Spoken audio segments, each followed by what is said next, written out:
Bien le bonjour à toutes, bien le bonjour à tous, c'est Alex, j'espère que vous allez bien et je vous souhaite la bienvenue dans notre quotidien numéro 60, déjà, 60e quotidienne, enfin déjà, on en serait plus loin si j'avais pas pris un mois de vacances avec les quotidiennes. On est le vendredi 14 août, la dernière de la semaine est passée super vite, voilà. Bon alors j'espère qu'il n'y aura pas de problème de décalage son-image, il y a eu ça, pas dans la quotidienne hier mais dans celle d'avant-hier, je m'en étais même pas rendu compte. Qui c'est qui m'a noté ça? C'est David, je crois, si je dis pas de bêtises. Je me trompe peut-être. Je me trompe peut-être. Si c'est le cas, corrigez-moi. Voilà. Alors, on est parti donc sur cette quotidienne. Alors j'ai changé mon setup, j'ai laissé la caméra où elle était, elle est là, hein, et derrière par contre j'ai mis mon retour d'image. Avant il était sur mon autre écran, donc du coup c'est probable que je regarde plus devant moi au lieu de tourner la tête comme un couillon la lune là. Par contre du coup je risque de loucher un petit peu, mais au moins je vous regarderai un petit peu plus souvent. Ça devrait être plus agréable si vous faites partie de ces gens qui regardent et qui n'écoutent pas que l'audio. On commence avec les petites infos marquantes du jour en côté jeux vidéo. Le Dying Light qui est sorti en janvier. Attends, faut que je réfléchisse. C'est le 27 janvier si je dis pas de bêtises. J'ai le calendrier des sorties. Et normalement, ça c'est un truc que je retiens assez facilement. Mais je crois qu'il y a déjà un décalage audio. Bah j'en sais rien. S'il y a un décalage vidéo audio, vous mettrez que l'audio. Je sais pas de quoi ça vient. Je comprends pas. C'est un truc qui me dépasse. Bon. Alors que ça marchait bien avant, c'est peut-être dû à Windows 10. No sé, je bricolerai. Et puis, donc bon score hein, pour Dying Light, c'est un bon jeu, il a eu des bonnes notations. J'avais pu le tester, j'avais assez accroché. Je l'ai pas continué parce que j'avais une version craquée, je l'avoue. Voilà, il faudrait que je l'achète. Mais voilà, c'est plutôt un bon jeu si vous aimez bien l'univers un petit peu post-apocalyptique, zombie, tout ça. C'est un jeu plutôt sympa. Le support du modding qui arrive sur The Witcher 3, ça c'est une bonne nouvelle. C'est une bonne nouvelle parce que ça va permettre plein de possibilités, on peut s'attendre à des nouvelles maps, à des nouveaux items, à plein de nouveaux trucs. Donc ça c'est plutôt une bonne chose. Ça marche comme un peu sur Skyrim, hein. Il y a la possibilité d'utiliser le système Nexus, là je crois que ça s'appelle. Donc c'est plutôt bien. The Witcher 3 qui est sorti, alors en mai c'était le 17 si je ne m'abuse. Je crois que ça se trouve je dis que des conneries. Le 17 mai et qui est très très bon et d'ailleurs j'ai prévu d'y jouer ce soir, voilà, ou à GTA ou à ça et je jouerai à l'autre ce week-end, voilà. Donc c'est bon, c'est une bonne nouvelle, c'est cool. On va passer au high-tech avec bien sûr évidemment l'annonce du Note 5 et du Galaxy S6 Edge Plus, le noir à longe de chez Samsung. Je vais râler dans un instant, je vous préviens, attention, râlage incoming, voilà, je vais pas être content, je vous préviens. Une fiche technique sans grande surprise, on est sur un écran 5,7 pouces pour les deux, du Super AMOLED bien sûr en 2K, 515 points par pouce, Gorilla Glass 4, donc ça y est on a bien du Gorilla Glass 4 enfin. L'Exynos 7420 pour le processeur, c'est un 8 cœurs Big Little, c'est-à-dire qu'on a 4 cœurs à 2,1 GHz, des Cortex A57 et 2 Cortex A4, Cortex A53, je mélange tout, à 1,5 GHz. La partie graphique est assurée par un T760 MP8 de chez Mali. Il y a 4 Go de RAM au lieu de 3 sur le S6 Edge de base et sur le S6 de base tout court. 32 ou 64 Go de stockage, voire 128. Samsung a confirmé qu'il y aura une 128. Maintenant, on l'attend toujours la 128 des S6 et S6 Edge en France. Je crois pas qu'elle soit sortie. Donc c'est bien beau d'annoncer des trucs, mais il faut les sortir dans tous les pays après. J'y reviens dans un instant. Pas de micro SD bien entendu, on perd le capteur, le port infrarouge également. On est toujours sur un appareil photo 16 mégapixels avec une ouverture de 1.9 à l'arrière comme à l'avant, 5 mégapixels, stabilisateur optique et tout ce qui va bien, Wi-Fi 802.11 ABG NAC, le Bluetooth 4.2, le NFC, non il n'y a pas de port infrarouge, grossière erreur, Frandroid attention, il n'y a pas de port infrarouge, c'est mal, faut que je signale. 4G catégorie 9, c'est pas la mieux. Eh oui les amis, parce que les gens de l'association internationale GSM, là c'est un nom exact que je ne connais plus, ils se sont dit tiens on va faire des catégories de 4G, mais on va pas les mettre dans le bon ordre, c'est-à-dire que la catégorie la plus rapide c'est la catégorie 8 et pas la catégorie 9. En catégorie 9 on est à 450 mégas descendants et 50 montants, en 6 c'est 300 mégas descendants et 50 montants toujours, et en catégorie 4 c'est 150 descendants et 50 montants. La catégorie 8 pour information c'est du 3 Go descendant et du 1 Go montant. Ça fait rêver. Et ça sera la 4G plus dual carrier. Parce que oui, il faudra plusieurs antennes comme pour la 3G, enfin ce qu'on appelle le H+, ou la dual carrier, le DCHSPA. Voilà, c'est ça la vraie norme. Et en fait, il y a un couplage de fréquences. Et ça sera pareil pour la 4G catégorie 8. Il faudra plusieurs antennes. Enfin, ça va être voilà, on va tous avoir un tumeur du cerveau. Voilà, bon, catégorie 9, c'est pas mal. Nano SIM, bien sûr, USB 2, toujours pas d'USB 3 et ni d'USB type C, vous savez, le port USB réversible. C'est un peu idiot, je trouve, mais bon, pourquoi pas. Parce que Samsung, alors il faut savoir un truc, c'est que Samsung, dans leur conférence, si vous l'avez pas regardé, c'était oui, on est les pionniers, on est premiers, on invente plein de trucs. La charge rapide. Bah ouais, mais si vous voulez que tout le monde passe à la charge rapide, il faut mettre le chargeur, le chargeur sans fil rapide, il faut le mettre dans la boîte, il faut pas le vendre à 60 € à part, le chargeur sans fil. Et puis oui, c'est bien et tout, mais on a toujours de l'USB 2 avec le port standard de Pecos, là, qu'on sait pas jamais le mettre dans le noir, c'est celui-là, quoi. Et si vous vouliez être vraiment les pionniers de la technologie, il fallait nous mettre un USB 3 type C. Ah, ça sera peut-être pour le Galaxy S6, le S7. Une batterie de 3000 mAh, c'est bien. C'est bien, ça devrait permettre d'avoir des perfs équivalentes, je pense, à un LG G3. Voilà, qui avait un écran 2K, qui avait un Proco qui bouffait, enfin... Je pense surtout, c'était pas optimisé le G3. J'en ai assez parlé de ce téléphone. Je peux plus. Je pense quand même que il y aura une meilleure, ça sera un petit peu mieux niveau autonomie c'est mal mis ça. Sur ce téléphone-là. 3000 c'est bien, ils auraient pu monter plus haut je pense, mais c'est pas mauvais. J'attends de jeter un œil pour juger, parce que après on va dire que je critique sans savoir. 9,5 mm d'épaisseur, 153 grammes, couleur blanc, bleu, doré et gris, c'est pas mal. Et puis il manquait un petit peu le gris sur le S6 ou le S6 Edge du base. On avait soit le blanc, soit le bleu foncé là que j'avais eu moi, qui est pas dégueu, mais le gris manquait un petit peu. Et tarif, on est à 800 € pour le 32 Go, donc c'est pas mal. C'est convenable. Après oui, bon, c'est cher, hein, mais pour cette gamme-là, on va dire que c'est convenable. Le Note 5, c'est la même config, sauf qu'on a le S Pen en plus. On n'a pas l'écran incurvé comme sur le S6 Edge. Par contre, le dos est incurvé, c'est-à-dire que vous savez, il y a une plaque de verre sur l'arrière du S6 Edge, des S6, S6 Edge et S6 Edge Plus. Donc là, ils ont pris le même délire sur le Note 5, sauf qu'ils ont un tout petit peu incurvé le truc pour qu'il tienne mieux dans la main, et c'est une bonne chose. Les premiers retours sont positifs pour la presse qui était là-bas. Donc c'est une bonne chose. On a le nouveau S Pen qui se sort, alors ça c'est bien, non plus avec un ongle, mais juste en appuyant, vous savez, comme les stylos. Alors j'en ai pas là, mais j'en ai un, mais trop loin. Ces stylos qu'on appuie dessus, qui font chier tout le monde quand vous êtes avec ça dans le bureau ou dans votre classe, qui fait clic, clic, clic, clic. En fait, on appuie dessus et le stylo sort. Et ça, c'est bien, c'est plutôt une bonne chose, et je trouve ça assez ingénieux. Avec des features en plus, etc., etc. Problème de ce terminal-là, il va pas sortir en Europe. Il va pas sortir en Europe. Samsung justifie ça par le fait que les Européens n'utilisent pas assez le stylet, donc ils se sont dit ça sert à rien, on va pas le sortir.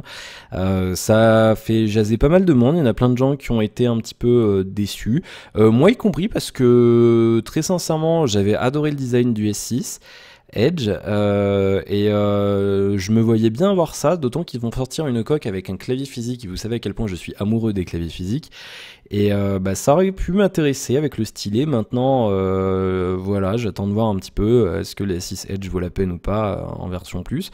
À noter d'ailleurs que sur le S6 Edge, je vous avais parlé de ça dans la critique si vous l'aviez regardé. Il y avait un système de menu, quand on passait le doigt de la droite de l'écran vers la gauche, il y avait un menu avec des bulles, avec des contacts pré-favoris, enfin des contacts favoris qui apparaissaient.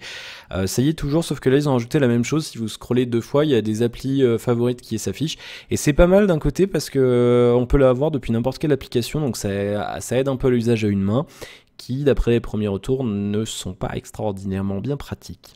Ce que je veux bien croire, parce que utiliser un 6 pouces à une main, je peux vous assurer que c'est pas faisable. Non, n'essayez pas, c'est pas possible. Bon, voilà, toujours 800 € pour le Note 5. on pense, enfin d'après Samsung, il est probable qu'il sorte un jour, on sait pas quand, au Royaume-Uni, mais pas ailleurs en Europe. Ne comptez pas sur une importation, d'après la plupart des gens, alors je suis pas spécialiste de Samsung, si vous connaissez mieux que moi vous pourrez me dire, mais d'après ce que j'ai vu, les derniers modèles étaient bloqués sur le pays de sortie, c'est-à-dire que si vous achetiez mettons un Note 4 ou un Note 3 ou que sais-je aux États-Unis, il fallait, avant de mettre une SIM française, il fallait mettre une SIM américaine dans le terminal, sinon sinon ça marchait pas. Alors du coup apparemment c'est probable que ce soit pareil sur ces terminaux-là. En tout état de cause, du coup, ça permettrait pas vraiment de l'importer facilement, à moins bien sûr d'acheter de trouver quelqu'un qui permette d'acheter vous savez, une carte prépayée, et comme ça vous la mettez, bim bam, il est déverrouillé, on met une carte française dedans. Normalement, il n'y a pas de problème sur les fréquences, c'est des terminaux qui sont de base, qui incluent toutes les fréquences. Samsung se fait pas en général chier à faire 36 000 versions d'un terminal avec différentes fréquences. Normalement, si vous achetez votre terminal aux États-Unis, il fonctionnera sans problème avec les fréquences françaises. À vérifier, hein. Je veux pas non plus, venez pas dire j'ai acheté, ça marche pas. Mais normalement, c'est des terminaux internationaux, hein, donc il n'y a pas, à moins que vous l'achetiez chez un opérateur spécifique, mais si vous l'achetez nu aux États-Unis, normalement, il devrait fonctionner en France. Donc, si vous voulez absolument un Note 5 rapidement, il faudra passer par la 15 import. Et voilà, c'est dommage. Il y en a plein qui vont aller acheter ailleurs. Bravo Samsung. Ça sort fin août aux États-Unis, en septembre en France, début septembre en France, si je dis pas de bêtises. Voilà. C'est à peu près tout ce que je peux vous dire là-dessus. La coque clavier devrait coûter 80 €. Si vous précommandez, vous aurez un casque, un super casque cher. Je sais pas ce que ça vaut, donc je veux pas m'avancer non plus. En gratuit. Et c'est à peu près tout ce qu'on peut dire. Ils ont parlé de Samsung Pay qui arrivera, on sait pas quand en France. Et puis ils ont parlé aussi d'une montre ronde, la Gear S2. Ils vont annoncer ça à l'IFA début septembre. Il y aura de l'info, hein. Début septembre, les quotidiennes vont être un petit peu plus chargées en termes d'infos. Parce que je vais suivre ça attentivement et voilà. Le S6 Edge rentre quand même dans ma liste de portables potentiels pour changement en fin d'année. À titre personnel, voilà, je vous l'ai dit hier, je devrais changer d'ici on est quoi en août? D'ici fin janvier, j'aurai changé, c'est sûr. Voilà, donc je le mets dans ma liste. On verra bien ce qui arrive à l'IFA. Mais voilà, c'est pas improbable que j'achète ce truc-là avec la coque clavier. Et là, il y a BlackBerry qui a un coup à jouer, parce que vous le savez peut-être, je vous en avais peut-être parlé, il y a BlackBerry qui est un petit peu en mode, on va peut-être sortir un téléphone sous Android. Et il y a un téléphone qui s'appelle le Venice, comme Venise. Et en fait, donc c'est un terminal qui serait basé sur un Snapdragon 808 avec Android et tout, avec 3 Go de RAM, donc une bonne config, et avec un clavier coulissant. Je sais pas si vous l'avez vu, en fait, il y a l'écran qui est incurvé et on pourrait sortir le clavier comme ça à l'horizontale en dessous de l'écran. Et moi, ça me ferait kiffer d'avoir un terminal comme ça. Et si jamais ça sort en France, à mon avis, il passe number one sur ma liste de terminaux. Parce que je fais partie de ces gens qui ont toujours du mal avec les claviers virtuels. Je n'aime pas ça. Voilà, je trouve ça pas pratique. Je préfère. Alors, je me suis fait un peu incendier hier. J'ai posté ça sur Frandroid. Il y en a qui me fait ouais, c'est con. Ça remet le principe en question le principe des écrans tactiles. Bah non, un écran tactile c'est bien pour faire des sélections, pour se promener sur le téléphone, etc. Je trouve que c'est bien parce que voilà, on peut cliquer sur les icônes, machin et tout. Mais pour taper du texte, je suis désolé. Si vous n'avez pas testé de BlackBerry, vous pourrez peut-être pas comprendre, mais ça reste moins facile, moins agréable, moins pratique, selon moi, hein, bien sûr, qu'un clavier physique. Je suis désolé, un clavier de BlackBerry, c'est juste le confort absolu pour taper des messages. Voilà, on n'enlèvera pas ce truc, ça n'y a pas mieux. Je suis désolé, il n'y a pas mieux. Un clavier virtuel, on est obligé de regarder les touches, il y a plein d'erreurs, machin. Un clavier physique, c'est comme votre clavier d'ordinateur, vous regardez plus. C'est simple, imaginez remplacer votre clavier d'ordinateur par une grosse tablette avec des touches. C'est pas pratique, on sait pas où on tape parce qu'il n'y a pas le bord physique de la touche. Donc du coup, on sait pas où faut aller avec nos doigts, je veux dire, on fait des fautes. Bah là, c'est pareil sur le portable avec un clavier de BlackBerry. Moi, j'étais vachement plus à l'aise et je tapais beaucoup plus vite. Moi qui ai beaucoup de SMS et de messagerie instantanée, ça m'emmerde. Voilà, et des fois, je tape des mails sur mon téléphone et tout, et c'est pas pratique. Donc voilà. Moi j'aimerais bien que ça sorte et Samsung fait le pari de sortir sa coque. Alors c'est très moche, je vous l'accorde, c'est très moche, mais c'est pratique, je pense. J'aimerais bien le tester. Bon voilà, en tout cas je pense que je ferai quand même l'affront de le tester. J'aimerais bien tester le Note 5, hein. Franchement, faudrait que je trouve moyen de l'importer. On verra ça. Voilà pour les actus high-tech, pas grand chose d'autre à signaler. Si LG qui va sortir une G-Pad 8.2, je crois, je sais pas quoi, avec un vrai port USB dessus, c'est rare. Arcos l'avait fait il y a quelques années. Mais c'est vrai que c'est pas commun, donc c'est bien. Voilà, sinon pas grand chose d'autre à se mettre sous la dent. Aujourd'hui, vos commentaires sur la quotidienne d'hier. Bonjour, c'est moi. Salut. Bon, privé de joke. Vos commentaires sur la quotidienne d'hier, David. Et c'est toi, c'est ça, c'est David. Je me suis pas trompé. Merci pour la vidéo, Alex. Et donc après, tu réponds à Mister 1, 2, 3, chose 1, 2, 3. Ça, c'est du pseudo. C'est du pseudo du genre de gars qui veut pas mettre son prénom ou quoi. Je respecte, aucun problème là-dessus. Alors, Mister 1, 2, 3. Toujours aussi sympa tes quotidiennes. Eh bien, merci à toi, Mister Chose. J'aimerais bien que tu donnes ton avis à propos de Windows 10, soit dans une quotidienne ou alors dans une vidéo dédiée. Merci. Alors, j'avais prévu de le faire dans une vidéo dédiée. Maintenant, il me faudrait une heure. Il me faudrait une heure et j'ai pas envie de passer une heure sur un terminal. Ça me gêne pas. Sur un OS, vous allez décrocher au bout de 20 minutes.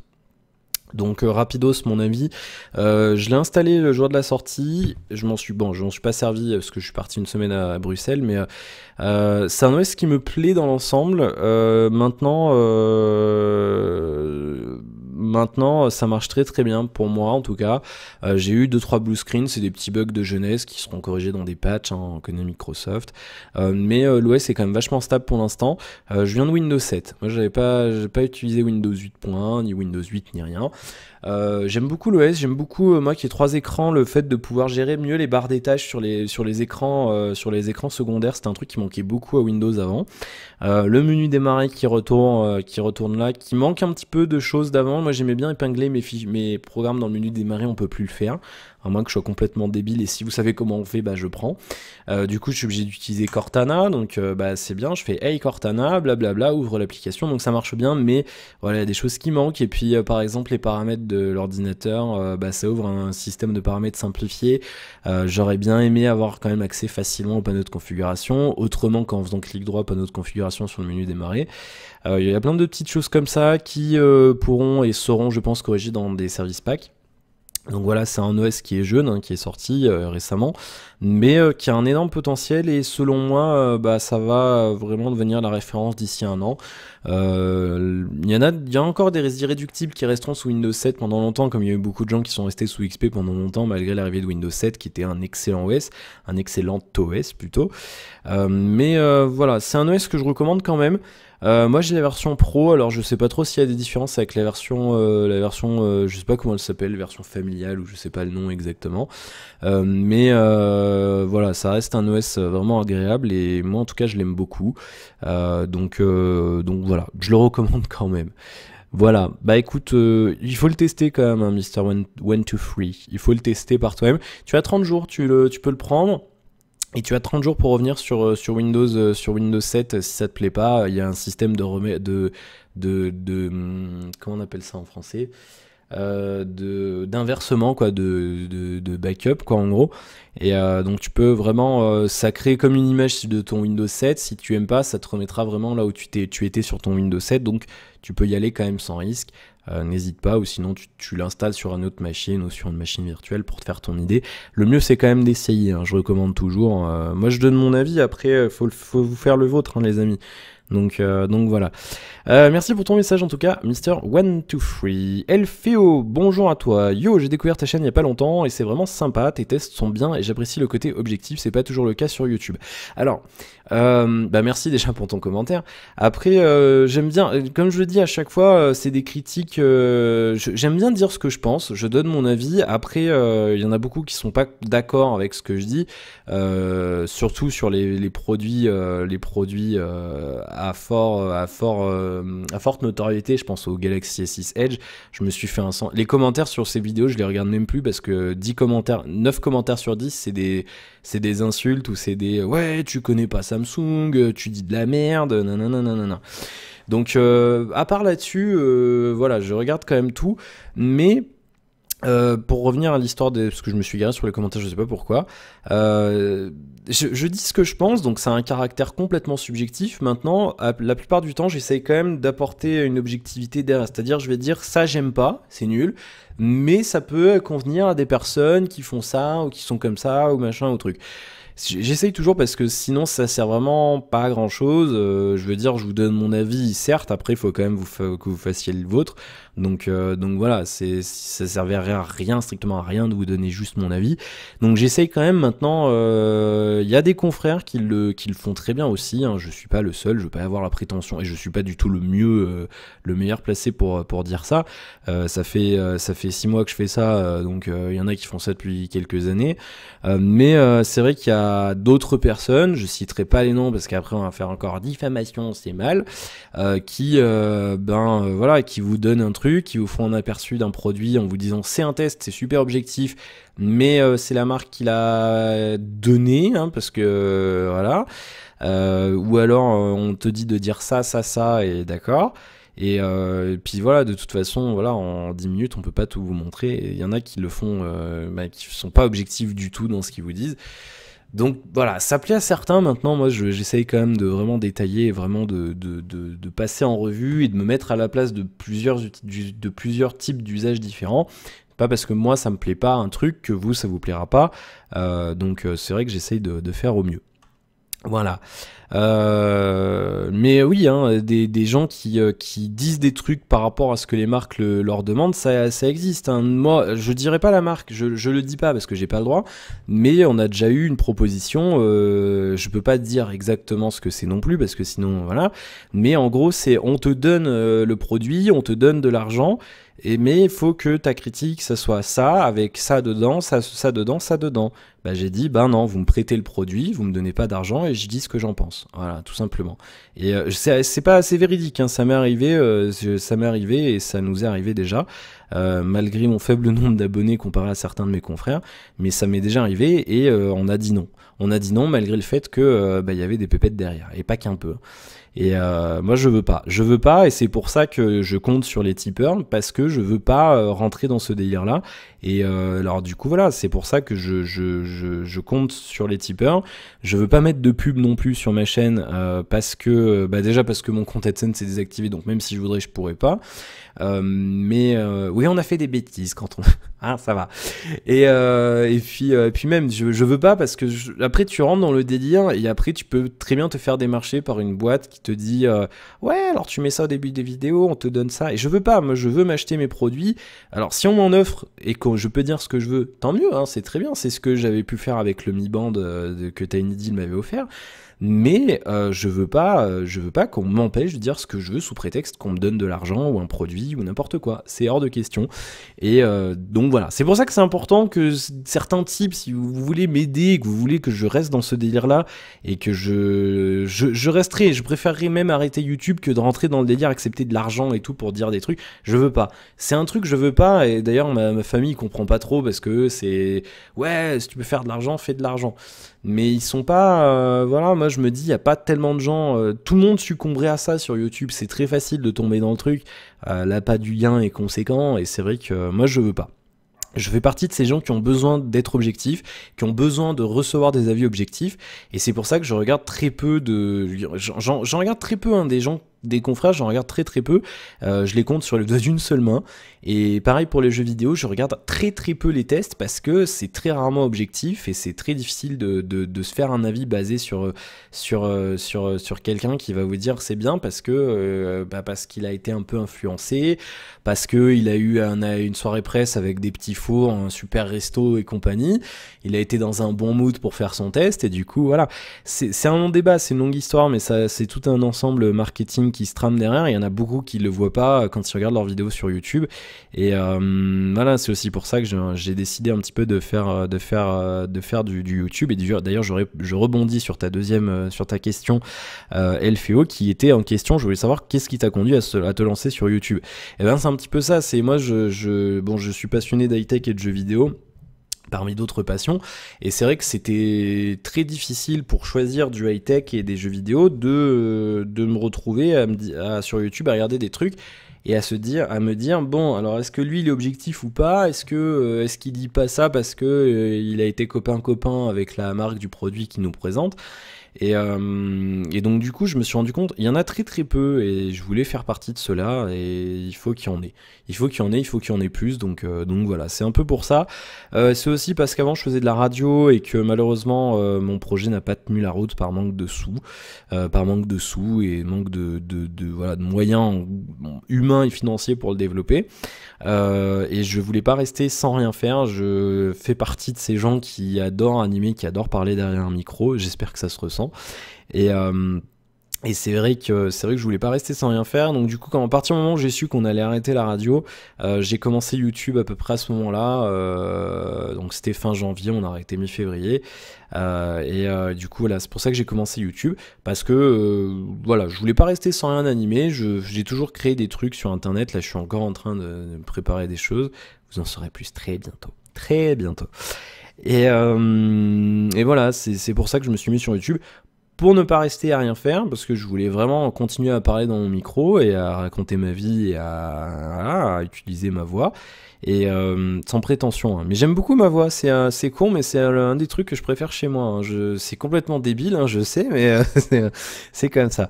Et puis voilà, comme je te le disais, je voulais faire partie de ces quelques personnes qui arrivent à rester objectives, et j'espère y arriver, j'espère que ça vous plaît. Et voilà, et je rebondis d'ailleurs à quelqu'un qui me disait, ouais, ton nombre d'abonnés augmente pas trop rapidement malgré tes récurrentes vidéos. Parce que je fais pas ce que les gens forcément, ce que la masse attend. La masse attend des tests de 10 minutes maintenant. On est parti sur un mode de consommation sur YouTube et sur les sites d'actu. En 2 temps 3 mouvements, il faut connaître tout et n'importe quoi. Moi non, quand j'achète un produit, je me renseigne.